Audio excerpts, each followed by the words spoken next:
कल मैं एक मौलवी देख रहा था, बेचारा एक बंदा ना मस्जिद नबी के साथ गुलाफ और शायद कोई कफन था, वो मस्जिद नबी की दीवारों से मास्क कर रहा था। तो वो कह रहा था नहीं इससे क्या होता है, तबर्रुक कोई चीज़ नहीं, अच्छे अमाल की वजह से बंदा बख्शा जाएगा।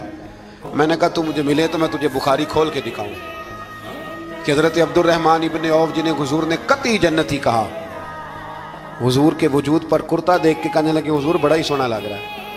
तो फरमाया तुझे चाहिए हुजूर मिल जाए तो क्या ही बात है।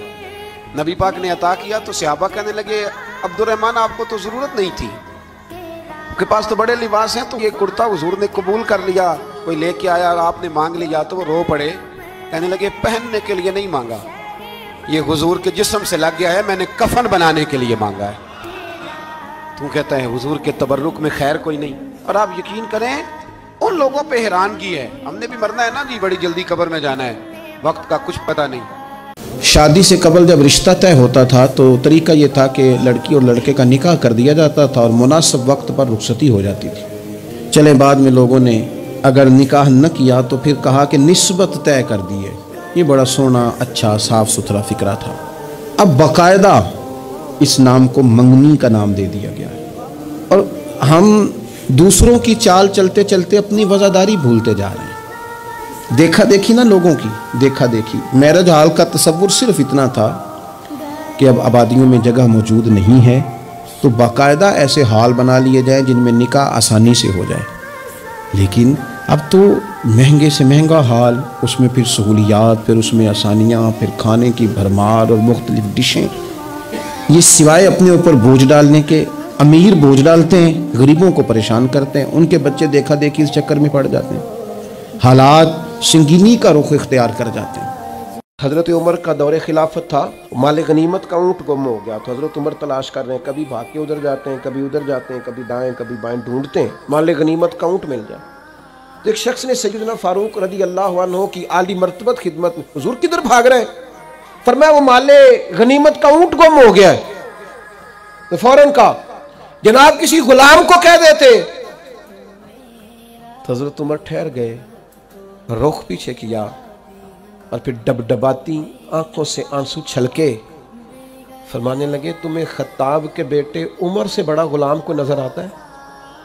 मैं भी तो गुलाम ही हूं ना, मैं भी तो गुलाम हूं, गुलाम ही ढूंढ रहा है। मैं और किसी को क्या गुलाम समझूं, मैं भी तो गुलाम ही हूं। 24 लाख मुरब्बा मील का हुक्मरान और फरमा बरदार ऐसे कि उमर इशारा करे तो लोग जाने हथेलियों पे रख के आ जाए, पर वो फरमाते हैं गुलाम ही तो हूं, मैं गुलाम ही हूं। अल्लाह करीम ने कुरान मजीद में फरमाया है कि लक़द मन्नल्लाहु अलल मुअमिनीन इज़ बअस फ़ीहिम रसूला, फरमाया तहकीक अल्लाह ने मोमिनों पर एहसान फरमाया है कि उन्हें अपना रसूल अता फरमाया। इसका सिर्फ तर्जुमा कभी बंदे की समझ में आ जाए ना तो सारा मिलाद उसकी समझ में आ जाता है। सिर्फ इस आयत का आसान सादा तर्जुमा अगर समझ लिया जाए कि रब कहता है मैंने एहसान किया तुम पर, तुम्हें अपना रसूल दे दिया।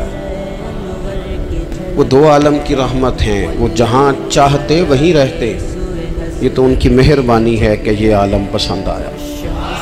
नबी पाक सल्लल्लाहु ताला अलैहि वसल्लम हमारे ऊपर रब का सबसे बड़ा एहसान है और अल्लाह तबारक व तआला ने सिसकती, तड़पती, बेचैन, परेशान, तकलीफ में मुब्तला अपनी मखलूक पर रहम फरमाया और रसूल करीम अता फरमाए।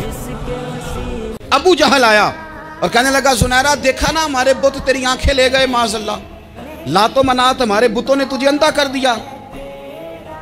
अब ऐसा नहीं है कि बीबी रोती जा रही है, रोती जा रही है, मायूसी मायूसी। सुनैरा बोल के ना इतनी कुव्वत से बोली, इतनी ताकत से बोली कि पूरे कुफर पर लर्जा तारी हो गया। फरमाने लगी तुम्हारे बुतों की क्या औकात है, ये मेरी रब की हिकमत का तकाजा है।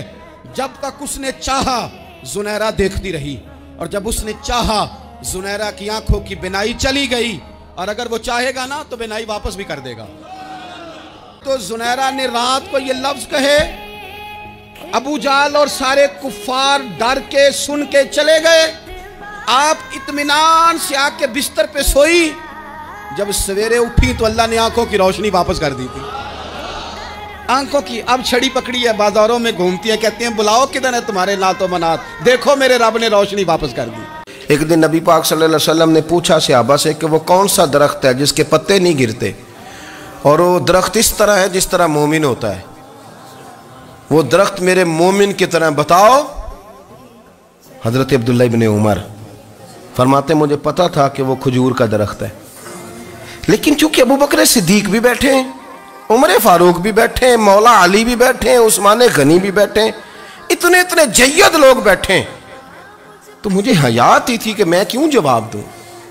कहते सरकार ने कई दफा पूछा, लोगों ने कई और दरख्त बताए, पर फरमाया तुम्हारा जवाब दुरुस्त नहीं है। आप हया के इस पहलू पर गौर करें कि सवाल का जवाब आता है, सवाल का जवाब, यानी मुझे सवाल का जवाब आता और फिर मैं दूं ना, मुझे बदअज़मी ना हो जाएगी। ये कैसे मुमकिन है कि मेरी रात गुजर जाए, मुझे पता भी था और मैंने बताया नहीं। बहुत सारे लोग आके बहुत सारी बातें बताते हैं, बहुत सारी बातें।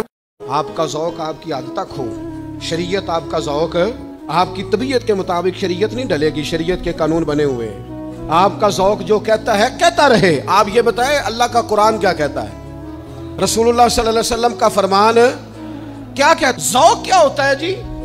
ज़ौक़ आपका शरीयत के ताबे होना चाहिए। इक़बाल ने जब सैयदा तैयबा ताहिरा मखदूमा कायनात यानी जाने अहमद की राहत पे लाखों सलाम, सैयदा फातिमा की ज़िंदगी मुक़द्दसा को पढ़ा तो इक़बाल कहने लगे लोगों ये इमाम हुसैन के खून का कमाल नहीं, ये सैयदा पाक के दूध का कमाल है साहब।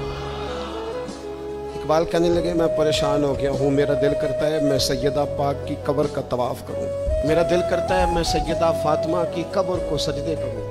ये ज़ौक़ है इक़बाल का। लेकिन इक़बाल कहते हैं मैं क्यों नहीं करता, नबी पाक की शरीयत की जंजीरें मेरे पैरों में, मैं इन जंजीरों को कभी।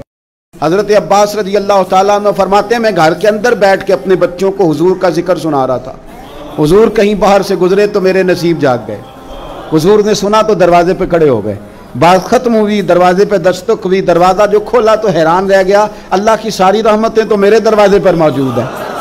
तो करीब महबूब फरमाने लगे चाचा मेरे तज़किरे कर रहे थे, या रसूलल्लाह आपका जिक्र बता रहा था, मैंने बचपन भी देखा, जवानी भी देखी, आपके वालिदैन भी देखे, तो आपके तज़किरे जमीला बच्चों को सुना रहा था, और मैं चचा मुबारक हो मेरी शफाअत तुमने अपने हक में साबित कर ली है, अब मैं तुम्हारी सिफारिश करूँगा सुबह क़यामत, क्योंकि तुम्हारे घर में हुजूर का तज़किरा होता है। खूब नातें पढ़ें हुजूर की, खूब। आप नात का ज़ौक़ बना लेंगे तो ज़ुबान पे जारी भी हो जाएगी।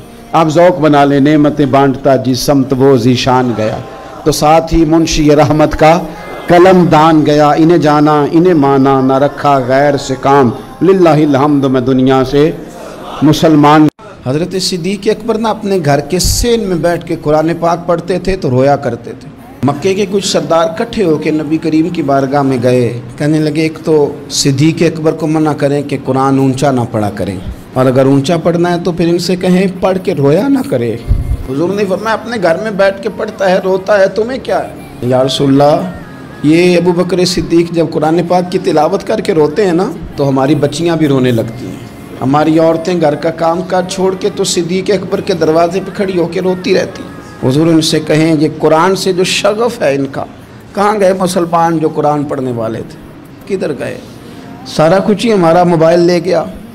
मैं किस तरह ये बात बयान करूं कि कुछ लोगों ने रमज़ान में भी कुरान पाक एक भी ख़त्म नहीं किया, रमज़ान शरीफ में भी एक कुरान पाक की तौफीक नहीं हुई, ले गया सारा कुछ हमारी खुशगपियाँ। कमाल हो गई, हमने सोचा ही नहीं, फिक्र ही नहीं की।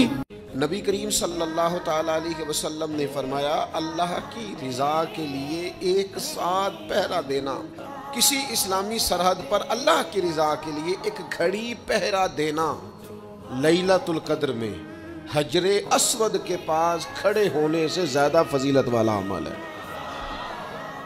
जब कुफर का ख़तरा हो इस्लामी हुकूमत को, इस्लामी मुल्क को, इस्लामी सरहद को, उस वक़्त अगरचे रात लैलतुल क़द्र की हो, इंसान बैतुल्लाह शरीफ में मौजूद हो, हजर अस्वद के करीब उसे नमाज पढ़ने की तौफीक नसीब हो, तो इमाम बैहक़ी इस हदीस को लाए हैं, मेरे करीम ने फरमाया फिर उस वक़्त तुम्हें हजर अस्वद के करीब लैलतुल क़द्र की रात, जो लैलतुल क़द्र खैरुम मिन अल्फ शहर है, जो 1000 रात से बेहतर है, उस वक़्त तुम्हें अजर वहाँ नफल पढ़ने का नहीं मिलेगा, उस वक़्त तुम्हें तलवार लेकर इस्लामी सरहद पर पहरा देने में ज़्यादा अजर दिया जाए।